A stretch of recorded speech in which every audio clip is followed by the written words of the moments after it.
তো আমরা সবাই জানি মেডিকেল ভর্তি পরীক্ষার জন্য 5টা বিষয় পড়তে হয়: পদার্থবিজ্ঞান, রসায়ন, জীববিজ্ঞান, ইংরেজি ও সাধারণ জ্ঞান।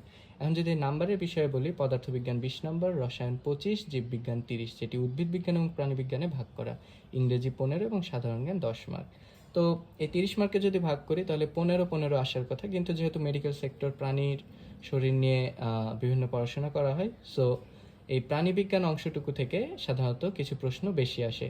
যেমন ধরুন আপনার অনুপাতটি 16:14 বা 17:13 এরকম আসতে পারে, কিন্তু যদি প্রশ্ন অ্যাটিপিক্যাল হয়, কিছু বছর হতে পারে, সেসব ক্ষেত্রে উদ্ভিদ বিজ্ঞান অংশ থেকে বেশি প্রশ্ন আসতে পারে।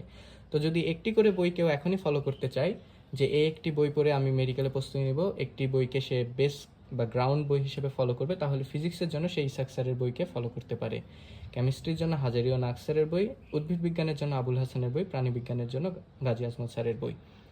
এখন কথা হচ্ছে যে কেন এই বইগুলো? কারণ হচ্ছে এই বইগুলো গতানুগতিক বহু বছর ধরে ফলো করা হয়ে আসতেছে, এবং যেসব স্যারেরা প্রশ্ন করে হয়তো ওনারাও এই রাইটারদেরই বই পড়ে আসতেছে।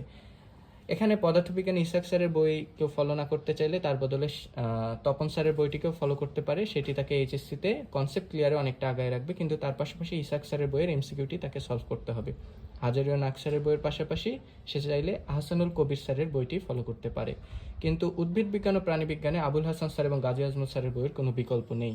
আমি আবারও বলছি, এই দুইটি বইয়ের কোনো বিকল্প নেই। এখন যতই আপনি মাজেদা ম্যাডামের বই বলুন বা অমুক বই, অমুক পাবলিকেশন, ফিজিক্সের জন্য লেকচার পাবলিকেশনের শেলু স্যারের বই, রসায়নের জন্য সঞ্জিত স্যারের বই, এগুলো বলুন, এগুলো মেডিকেল ভর্তি পরীক্ষার জন্য আপনার মাথায় জাস্ট চাপ বাড়ানো ছাড়া অন্য কোনো কাজে এখন আসবে না।